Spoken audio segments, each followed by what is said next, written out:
Pakistan is holding general elections on Thursday, a vote that critics say can be neither free nor fair. The former Prime Minister, Imran Khan, he's in prison and he can't run for office. Members of his PTI party claim that they're facing harassment. The United Nations High Commission for Human Rights is calling for calm. Ahead of Thursday's parliamentary election in Pakistan, we deplore all acts of violence against political parties and candidates and urge the authorities to uphold the fundamental freedoms necessary for an inclusive and meaningful democratic process. In the lead up to the vote, there have been no less than 24 reported instances in which armed groups have staged attacks against members of political parties. That was Liz Throssell of the UN High Commission for Human Rights. Some observers believe the biggest threat to Pakistan's democracy is the military. The army has ruled the nation for about half of its existence since Pakistan was formed back in 1947. And critics claim the military has already decided who will win power this time. Pakistan's military is on high alert. This week, it's been holding joint patrols with police in the capital, Islamabad, ahead of the election. After last year's violence, it's leaving nothing to chance. That violence followed the arrest of former Prime Minister Imran Khan in May 2023. Even military barracks were attacked.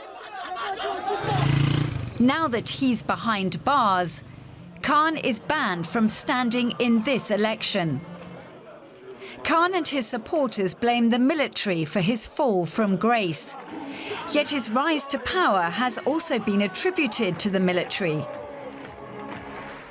His opponents in 2018 claimed he was the army's proxy, something Khan denied. This year, 3 times Prime Minister Nawaz Sharif, who's also been in prison, is said to be the army's favoured man. That's after a ban preventing him from ever standing in an election again was recently overturned. Military interference in Pakistan's politics is nothing new. The country's first official military coup was back in 1958, when martial law was declared following a period of political instability. Just over 10 years later, one general handed over power to another. There followed some years of civilian rule. But another military coup was staged in 1977. The 80s and 90s again saw a period of civilian government, but it was finally overturned in yet another coup, General Pervez Musharraf serving as president until 2008. In total, the army has directly ruled Pakistan for more than 30 years out of its 76-year history. When not in direct control, it's continued to exert huge influence. No prime minister has ever finished their full term, with the military always accused of playing a role. Imran Khan lost the support of the military and was deposed. Now Nawaz Sharif has apparently won that military support back. I want to bring in now Michael Kugelman. He's the Deputy Director of the Asia Program at the Wilson Center. He joins us tonight from Washington, D.C. Michael, it's good to see you. Are we going to see free and fair elections in Pakistan, or is it, as many are saying, is the military pulling the strings here? Well, I think that, unfortunately, no matter what happens on Election Day itself, it's already clear that these elections will not be free and fair, and that is because of the non-level playing field in the electoral environment. As we've seen for many months, the PTI, the party of Khan, has faced severe crackdowns, as you recounted in your report, arrests and jailings of leaders as well as supporters. pressure on the media to prevent the party's campaign activities from being covered. It's a playbook that we've seen, unfortunately, many times in the past when it comes to pre-election environments in Pakistan. It's happening again now. And PTI is a party that's a significant party, has a lot of public support, but it's really been hollowed out, and it's not going to have a fair chance to contest the elections, which suggests to me that we already know the elections are not going to be free and fair.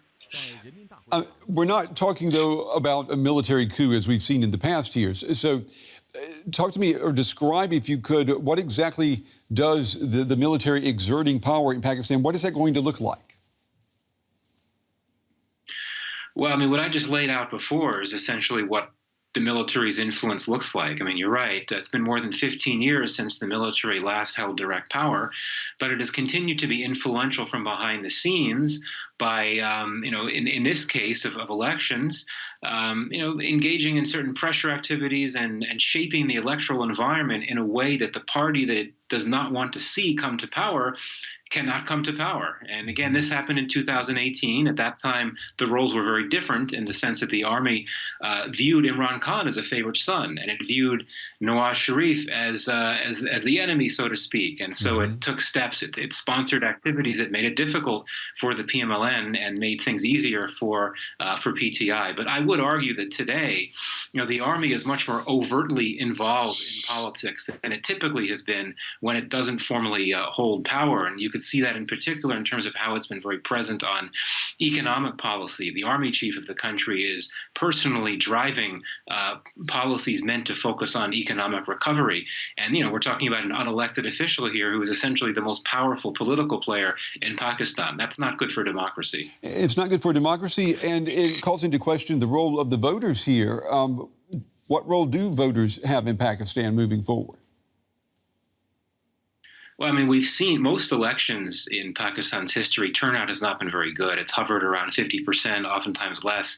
There have been a few exceptions where turnout's been very high, but now in particular, there are concerns that turnout will not be very high just because there's so much skepticism and cynicism about politics. And in the case of Khan's party, I think that many will struggle to get out there. That many of them say they want to vote, but we've seen that when Khan's party has tried to mobilize and hold campaign activities, they're broken up.